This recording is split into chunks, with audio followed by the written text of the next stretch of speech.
दर्द दर्द मन से मिलता है, मोहब्बत मोहब्बत वालों से मिलती है। आपको ना कभी रोना है तो किसी अपने को रोता देख ले रोना आ जाएगा, उसे देख कर ही आ जाएगा। दूर दूर जो रहना है तो ठीक है, फिर इस तरह ना तो खुदा है ना मेरा इश्क फरिश्तों जैसा, दोनों इंसान है तो फिर क्यों इतने हिजाबों में मिले। और उसने कहा था अब कि हम बिछड़े तो शायद कभी ख्वाबों में मिले, जैसे सूखे हुए फूल किताबों में। कहा था मेरा उस शहर अदावत में बसेरा है जहां लोग सजदों में भी लोगों का बुरा सोचते हैं। हमें हसन का भी दिन मनाना चाहिए कि नहीं?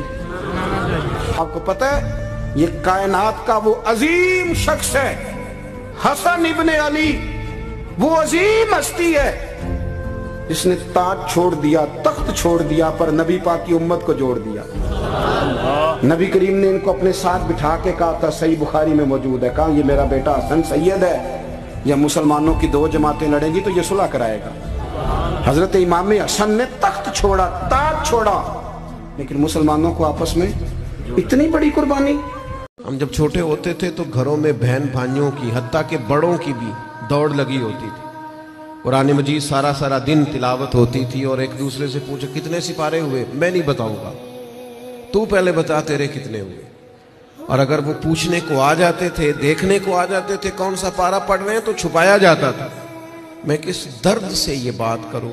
अब मोबाइल सिर्फ जवान बेटा ही ज्यादा इस्तेमाल नहीं करता, उसका बाप भी बहुत इस्तेमाल करता। अब टेलीफोन पर सिर्फ बच्चे नहीं लगे हुए, उनकी अम्मा भी बहुत इस्तेमाल कर रही। आपने जिस कदर चीजें अपने मोबाइल से ली हैं, याद की हैं, ज़हनों पे बिठाई हैं, काश आप एक एक दो दो आयात हम सारे याद करनी शुरू करते।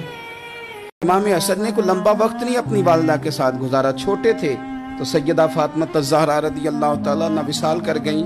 इमाम हसन कहते हैं, लोगों मैं जब थोड़ा सा बाशऊर हुआ और मुझे चीज़ें थोड़ी सी दिखाई देने लगी तो मैंने कभी अपनी अम्मा के साथ एक प्लेट में खाना नहीं खाया था। हुजूर सारी दुनिया खाती है तो आपने क्यों नहीं खाया? तो फरमाते डर लगता था कि कहीं ऐसा ना हो कि जिस लुकमे की तरफ मेरी माँ अपना हाथ बढ़ाए कहीं मैं ना उठा लूं, बेअदबी ना हो जाए। डर लगता था। मैंने यहाँ तक भी ना, क्योंकि माँ तो माँ होती है, मैंने यहाँ तक भी माँ का एहतराम किया, रोटी खाने में भी तकदीर नहीं की। गरीबी कोई फार सेल तो नहीं होती, गरीबी वो जख्म तो नहीं जिसे दिखा दिखा के बंदा पैसे वसूल करे। आप अपनी गरीबी को भी क्या सेल करेंगे, अपने आंसू भी बेचेंगे कि मैं चूंकि कमजोर हूं तो लिहाजा फटाफट मेरी बोली लगा दी जाए। ला यसअलून अन्नास इल्हाफा, कुरान कहते हैं उन्हें बड़ी भी जरूरत हो तो फिर भी लिपट लिपट के सवाल नहीं करते।